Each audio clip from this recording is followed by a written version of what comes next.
Welcome to the Kawarthas Small Business Podcast, where we believe the Kawarthas can be the most thriving region in Canada for small businesses. I'm Brian Rump from Profit Coach. And I'm Matt Garrity from Managing Digital. And we are at the Thrive Podcast Studio at Thrive Co-working Community, 18 Kent Street West in downtown Lindsay, Ontario.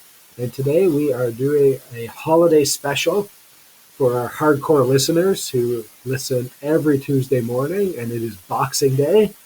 And we're just doing a lovely episode on holiday thinking, because I think our brains completely change in how we think around the holidays. And I thought it would be fun to just talk about, what we can do as business owners or what we should not do as business owners to just embrace and enjoy the overall holiday time where productivity usually plummets. It's hard for businesses around the holidays. So many of the retailers are getting ramped up for the end of the year, massive time for their sales, and then it can kind of quickly just vanish afterwards.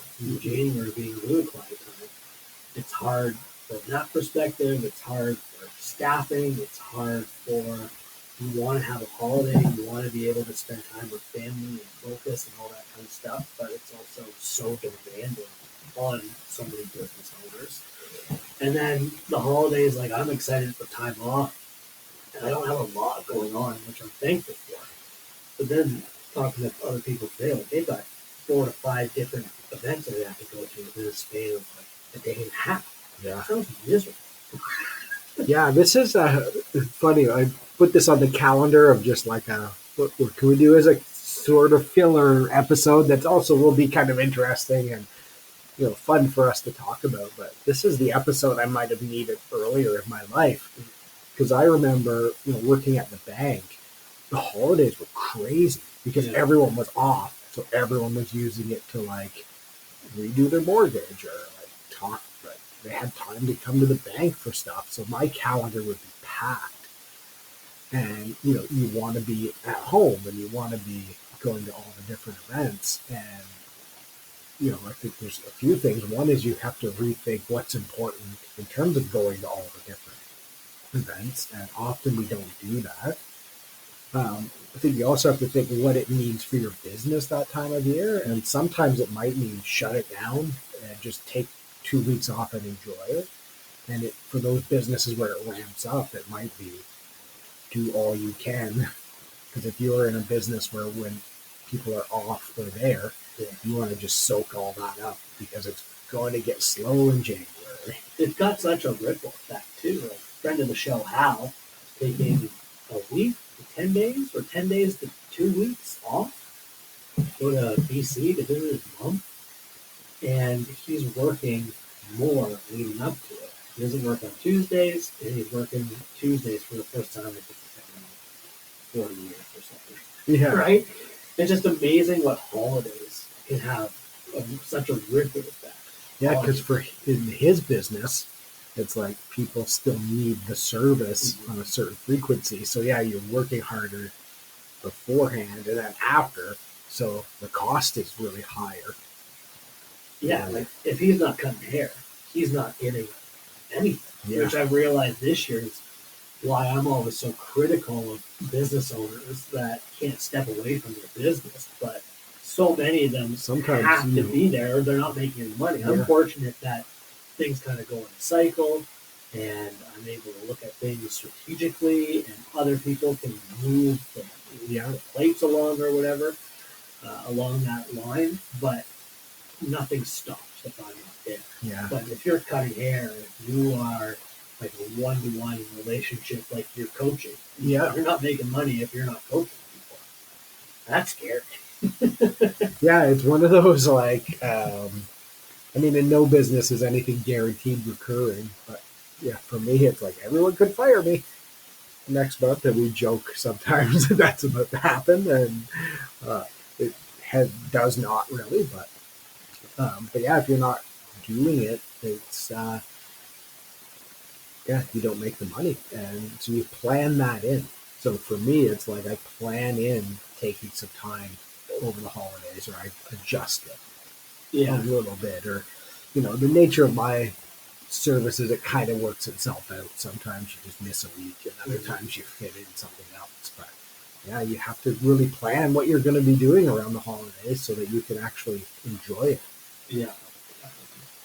I'm looking forward to it. I'm already thinking like 2 weeks. I wouldn't mind coming in and like a couple things in the office that I want to do design wise, like with the boardroom, for instance. Yeah. Like that's gonna be a time suck, and it's just there's so many. There's only so many like spare free days that we get, and like I really want to enjoy them. And I think that, when I think about the thinking part, it's the intent of we go in these weird loops of these limiting beliefs, and I'm the worst at it because my whole life it's like I have this limiting belief that I should be doing something Yeah. else or something productive, or hey, you have 2 weeks off at Christmas, that would be a great time to catch up on your reading or business stuff or that piece of content that you wanted to get out. So you start making this giant list. Whereas maybe what you really should do is like not even have the list and actually just shut it down. Or if there are things like, hey, it'd be nice to come in. That boardroom's a good Christmas holiday project because I like doing these things and it will be quiet. Then you just schedule in it like, this is the day I'm going to do that. I also think I don't want to say pressure, but there, and I actually like the pressure, so I'm not even explaining myself yet. But like, get my thought out of like, people are now expecting me to be the calm business owner. I've had this happen twice in the last 4 weeks. Ian and our other friend. It's what happens when on a podcast you talk about taking half the summer off. Everyone wants to do that. Both of them were like, Ian specifically reached out. Shout out to Ian. I think it's okay if I say his name. He'll let us know if it's not. It'll change nothing. He reached out and we had a call about it for like an hour. And it was really useful and really interesting. And I kind of felt bad while we're having the call because he reached out and he was like, man, Matt, you are so smart. You're clearly one of the most brilliant people I've ever known in my life. I want to be so much more like you personally and professionally. That's exactly what he said to start the conversation. And I was like, yeah, I totally understand that. I am so much better than anybody else you've ever known, Ian. But I was thinking like, this guy is coming to me for advice on something I didn't know I tangibly was doing. And then the other friend asked me on a ride somewhere. We were driving somewhere together, and he was like, "I just listened to your podcast where you took like every other week off in the summer." And he's like, "I'm thinking I have to do that. Otherwise, if I keep going to my business, I'm going to continue to bang my head off the desk all day." That completely made up what I just said. Yeah. But like that's where he's at. He's so frustrated. And he was like, maybe I need to walk away from him for a month. Say, you guys just go figure it out. And it started to make me think, as the entrepreneur and the master of distraction, like how do I monetize this? Do I become calm business owner guy? And I can coach people and talk to people. I don't know where I started with that. Yeah, now it's a live coaching episode. What I think it is you've modeled it. So, some of the techniques that you've used or picked up on are, it's a combination of lots of different books. Yeah. Mike Michalowicz has a book called Clockwork. Mm-hmm. And the goal of that book is to take a 4-week vacation. And there's like a whole system of how to get there. All of these things,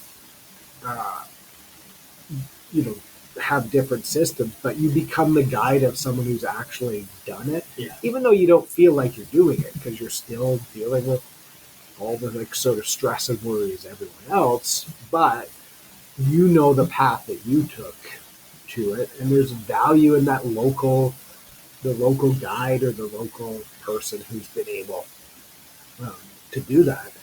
And things like for the holidays, it's like, making the intentional choice of I'm going to shut it down for a week, and that's okay.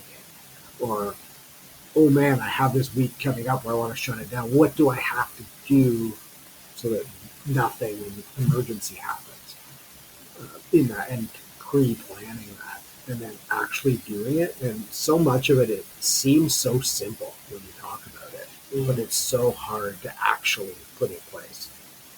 It is really hard. I want to say it came together easily, but it didn't. If you think back almost 5 years ago now, on what I was doing it by myself, and then I very reluctantly, 6 months into it, had someone else do a small piece, and then, ooh, I kind of like somebody else doing a small piece, and continuing to go from there to where I was a year ago was I had people on my team that were dead weight on the sale.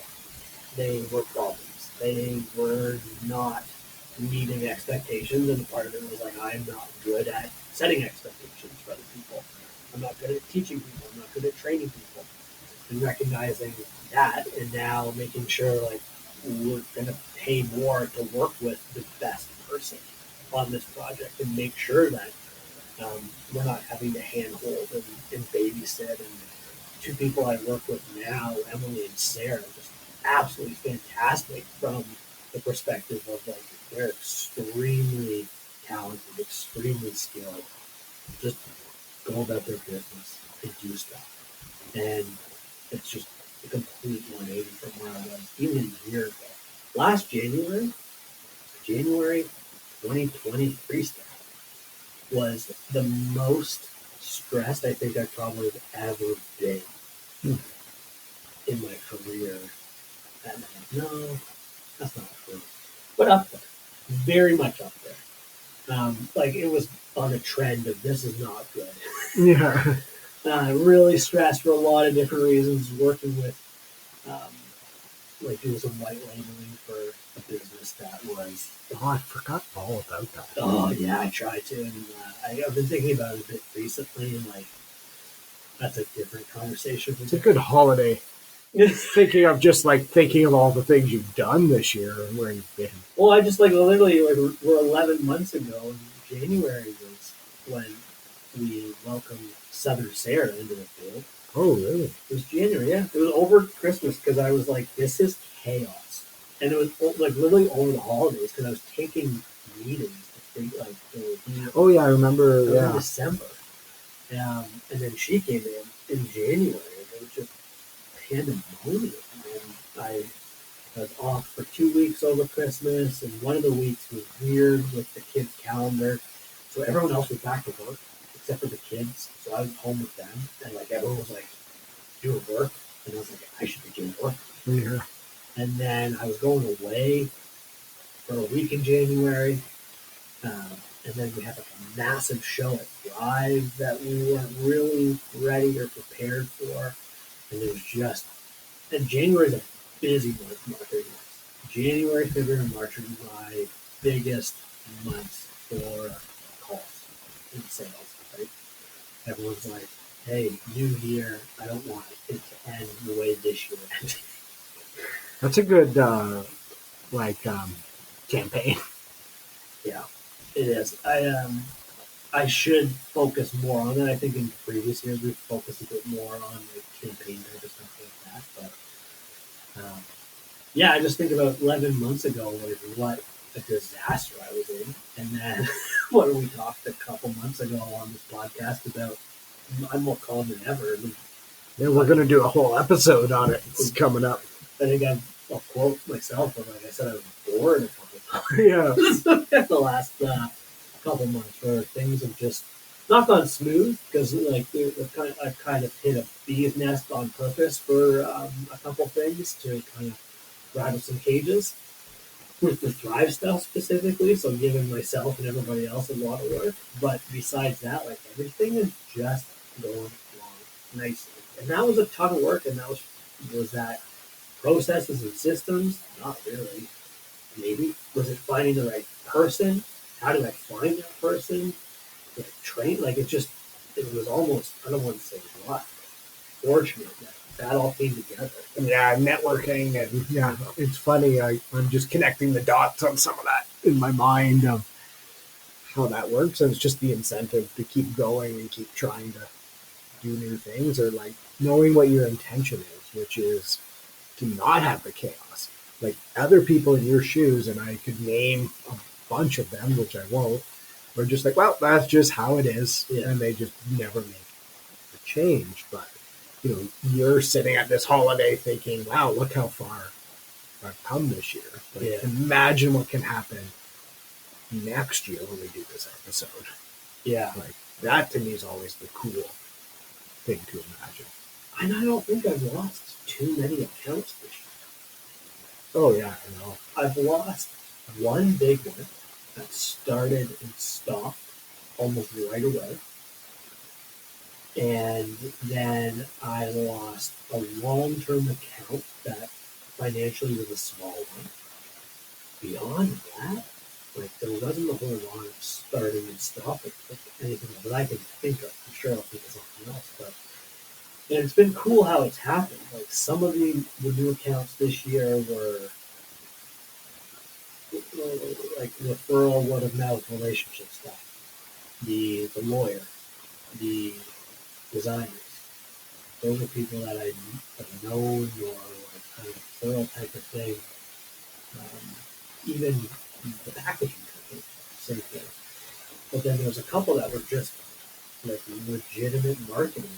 I'm everybody. The chemical company, the timber printing company. Those ones are big, and those ones count. Yeah. And it's cool how all that works, and thinking about the direction and the shape of where all that stuff is going. It just keeps working. It's fascinating. More and more and more with the right patience. Yes, stick to the plan. Don't deviate from the plan. And I think that's what's been helpful with Thrive, where like we kind of like ripped up the original plan in a lot of ways in the last 60 to 90 days, 60 days. And some of the stuff that I used to hammer on, I can take my foot off the gas a little bit, but I think it was so critical that I stuck to that plan at first, and I was less patient with it because I think it would have went sideways very fast. But I hammered people on brand. I hammered people on the little details. I wouldn't let people get away with those things. And I think if we did, it would have been a complete failure. Oh yeah, complete chaos. Well, just chaos. Absolute chaos. Unnecessary chaos. Yes, absolutely. It's just fun to think about all of these things, and there's lots of cool stuff to pull out. Yeah. And I think part of it is having a plan, the patience to stick to it, but then also knowing when it's time to, kind of rip it up and start new. But that's a classic thing probably every business needs to do. 18 months into their business, it's going to be completely different than anything you planned. Yeah. And it's just, that's why we do kind of regular refresh or resets on what we're doing. And you can't do that when you're burnt out. Yeah. So to have like a constant improvement on having systems and structures or timelines, or just knowing how your business works. So, for you specifically, things like holidays coming up and wanting to take time off, you plan that in because your business runs schedule. That's what I always tell people. Like, when you deal with Matt, he knows Google and SEO, and he does things intentionally and scheduled. It's not, and you'll get some prospects who they want you to be like on the other end of their phone when they have an idea and they want it done by the end of the day. Like that's not what you do, right? You're not the Fiverr assistant who's gonna just jump on the next thing. It's like planned, intentional, and then refresh it when it needs to be refreshed, but you put it in place and you run it for a while. And building that as your business both attracts the right customers, sets those expectations, but it also sets up for a cadence where you're not burned out and can do your best work. And all of these things feed the other one, which just make life and business better and better. Then it makes the people you work with better and better because you're actually delivering on the things that they need for their business. Yeah. for sure. What about you? What did you learn this year? You didn't learn anything. I learned nothing this year. My life changes every single week, sometimes every single day, which I love. I would say, yeah, learned a I didn't think I delivered that joke well enough, but yeah, we're trying to like which nobody filters else do I is want to laughing put up other on than here? us. Because I've learned a lot of things. Professionally, what have you learned about you as a coach this year? Ooh, that's a good one. I think I've learned that I'm a really good coach. That's probably, and I don't, yeah, it's come this year. Like, there's been some moments, especially recently, where, for a long time I reluctantly used coach, and then I shied away from it. Then I reluctantly used it. Then I was kind of confident using it. I made an intentional commitment to get really good at coaching, and maybe that was probably about a year ago. Because one of the things I did, I took a leap and I applied for a job as an onboarding coach in the Business Made Simple program. And to be honest, I thought I had no chance at it. And then they were all like apparently excited for me to apply. And that's gone really well. And through that and through my own learning, I'm a hypnotist now, which is a whole other podcast maybe. Um, just to like practice the skills and lean into being a coach versus like maybe consultant or advisor type of role. And I think that's just starting in terms of what I can do with that and how I can help business owners. I think you became comfortable with yourself being a good coach in the last 14 days. Oh, yeah. Like, not even. From what you vocalized to me and communicated, which I think is kind of fascinating. And I think it's all the work that you put in this year, whether through hypnosis or whatever else. Like, it's a lot of things. When I start thinking of the work I put in, as someone who, again, hypnosis, we learn everyone struggles with self-love, self-acceptance. We all think things are our fault. We're self-critical. I am really good at self-shame. I was really good at beating myself up on a lot. And now, as I dug hard into a lot of this stuff, I kind of come around and realize some of those things. I could start spotting now the real difference I make. And there are, it seems every week or all these kind of stacking moments, but there's been a few, in the last 14 days I could think of. Actually, now, as even in my mind, half a dozen people where in the moment I latched onto something and I could tell I made a difference. And if I were to ever try to, it's hard in this business to monetize those things in the moment because people sometimes are reluctant to spend on coaches. But I was like, this is worth like thousands, tens of, like it could be worth millions of dollars, like in a session. And that gives me so much confidence of just knowing that you get someone coachable in front of you who wants your help, like it's going to work. Yeah, that's awesome. Yeah.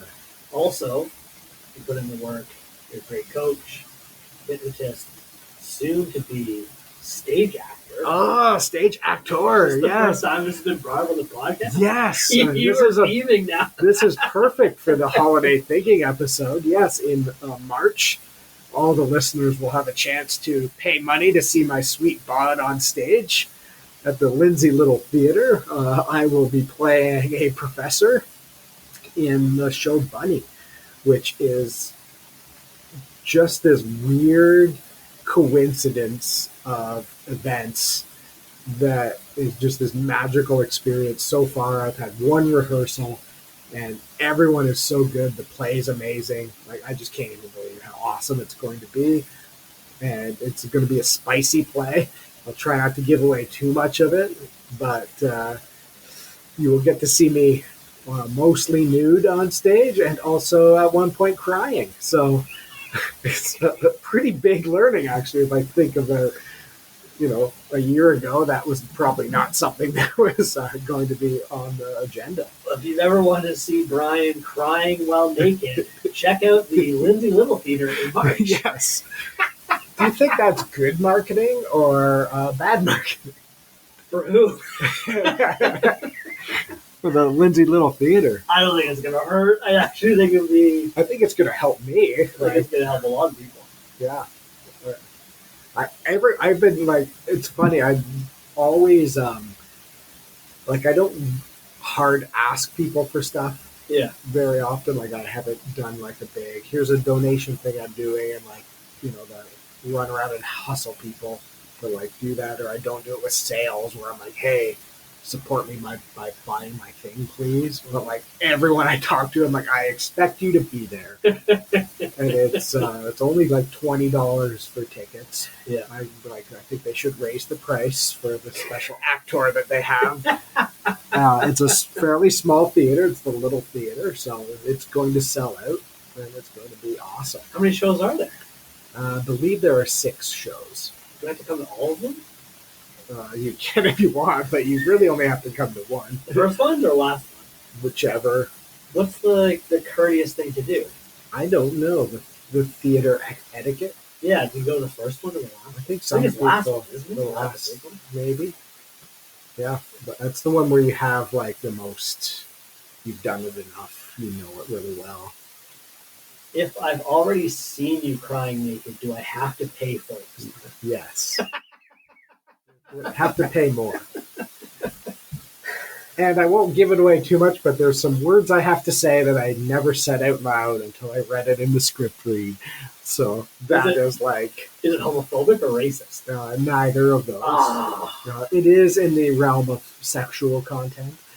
And I just think it's like maybe a TMI fun fact, because everyone's going to be trying to guess what it is. How many clients do you think you're going to lose once they see you say these words? 0. No, I think all of my clients are adults. There's nothing like, it's a spicy play, but it's not like, I don't think it's edgy at all. Like it's not like crazy. Yeah.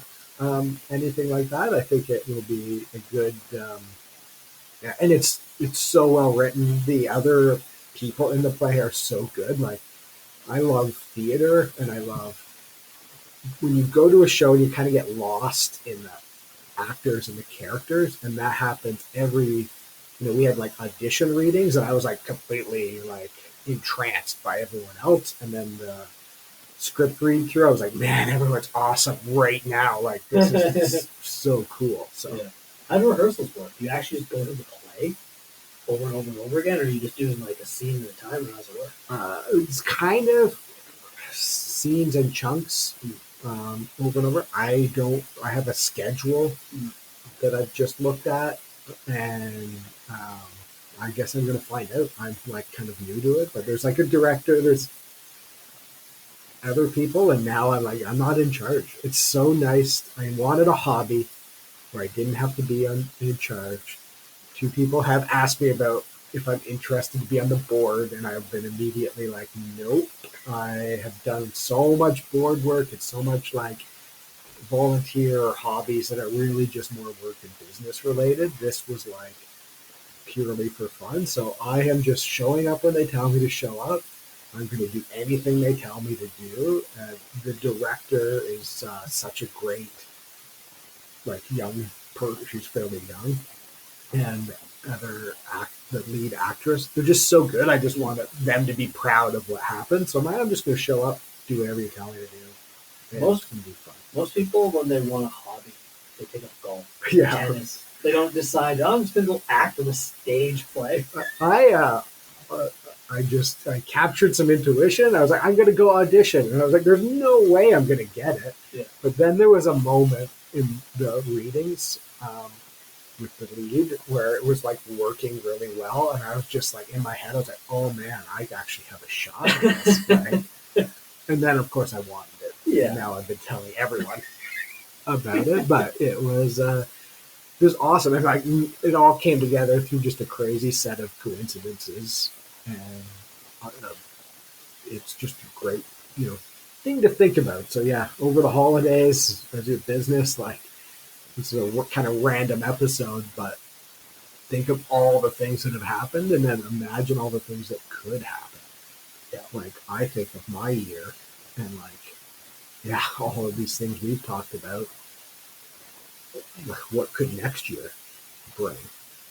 I'm thinking about what my goal for next year is. And I think last year, I didn't write it down, which contradicts probably stuff. I think you wrote it. I would have made you at least write it on a piece of paper Something. somewhere, but I don't think it was like an official like document type thing. My goal generally is anytime someone is looking for marketing in Kawartha links, they see that. They know that.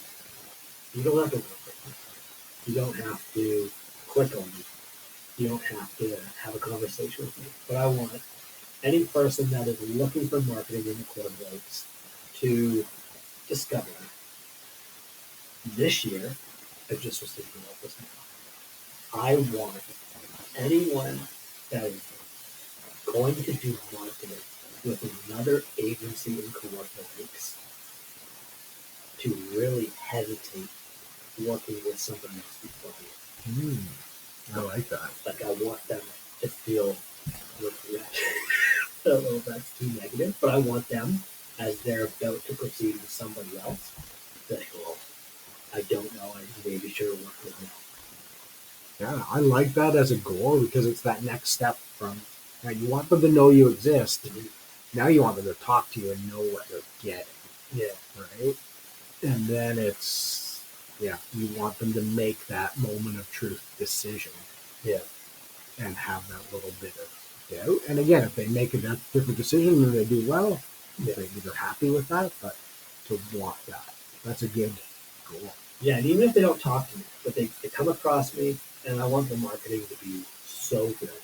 The stuff that I've got planned, I want it to be so good that when someone's like, you know what, I'm just going to go with my ex-wife's cousin, right? I want them to know it's an oddly specific example. Just like a random. That's a real one. Yeah. I want them to really second guess that they're going to work with somebody else. Yeah. That put it better. I like that a lot. That seems really mean. I don't think it's mean because it is business and for me, I don't see it as like the go stick it to them thing, but it's a specific enough feeling that you know what you're going for. Yeah. And what your part in that is you have to do your job of having them be aware of you, understand they can work with you, pitch what it is, and have the reputation of them knowing that it will work. Yeah. And that is what I like about it is you're getting people to that specific feeling. And it's inspiring me to think about my own goal, which is just doing a good job of, our friend Les, I forget what he said, was saying like, you need everyone to know that you're like the business coach who can help people with, what's getting in their way. And oftentimes it's yourself that's in the way or something else. So just being known as that type of coach locally. And, it's trying to figure out what's that feel, right? And for me, that feeling would be, maybe this guy can help me. Yeah. And that's a good goal to have versus people don't even know who you are. But if you just have maybe I should talk to Brian, which is kind of how most of my clients get to me, is someone like yourself or someone who's like, maybe Brian knows. And to me, that's better than hustle grow coach. Yeah. Maybe Brian has a magic spreadsheet, and once I run that spreadsheet, it's over for everyone because I'll just like kill it, right? It's maybe there's something that can be done here. Marketing magic. You need your business magic. Business magic. Yeah, no magic beans. No, but it's not like they're not beans. There's still some like fundamentals that we have to. Yeah. I've never said it that way before. There's maybe something. Yeah. But I like that you have that. Here's what I want people to feel. And that gives you something to work towards.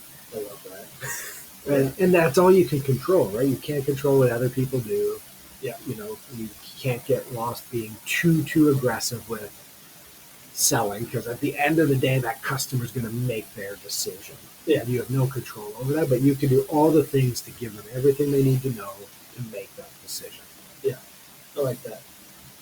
It's interesting to put it in those terms of I want people to feel this. Not, I want to make this much, or I want to do that, and this and the other thing. I want people to feel this next year. Because the reality is, if you do that, you will make whichever goal that you want to make if you structure everything right and you're serving those people. Yeah. Because that part's always in flux. Mm-hmm. And, you still need I like the idea of the economic goals, but if you just put a number to that, I want this many people to feel that, then the numbers will take care of themselves. They do always kind of take care of themselves, though, don't they? Yeah. Like, I'm just confident enough to know, like, okay, I want to hit this certain goal in the next quarter. Like, I can go hustle. I can go find that. So, I think it's just more of a feeling. This is what I want next year for people, is a feeling. So. Yeah, that's a great way to think of, like, in the course of a week. Did I make anyone feel that? Yeah, I like that. Right? Did I do the things I needed to do to make that? Yeah, that's a good one for me too. In that, like, maybe that guy can help, because the only way I can do that is through just being active and out there and having conversations. That's a great campaign right there. Yeah. Maybe I can help. Yeah. Whether it's video is good. Oh yeah. Or cool, but video, a bunch of stuff. That'd be really cool. Let's do it. Well, this has been what was meant to be a short episode for Boxing Day has now been maybe a really good one that we'll have to say. The episodes we have with very little direction are always better. Yeah. Always. Well, like, we're starting to lean into a little bit more. Yeah. So. Awesome. Well, what's the one thing you want people to know about you and how they can find you? I want to say something more profound, but I think what you just said was pretty profound. Maybe I can help you. I don't know what I want people to think before they I finish the podcast or finish this recording. I will say the thing on my mind going into next year specifically too is me being the guide. And if it's annoyed you so far of me being a guide, it's going to get a lot worse because I know I'm bored with it. And I'm going to show you a lot more about what it's like to work with me next year. Awesome. So go to mattygdigital.com, follow me on social media, see what I have going on next year. Awesome. And I want you to find me at profitcoach.ca, book a free conversation, and I'm the business coach who can maybe help you. Maybe, probably, I'll be really good at helping you. Whatever goal you have, I'm very confident we can accomplish it. All right. If you want to be on the podcast or have a conversation with us live, set it up at Kawarthas Small Business Podcast.ca.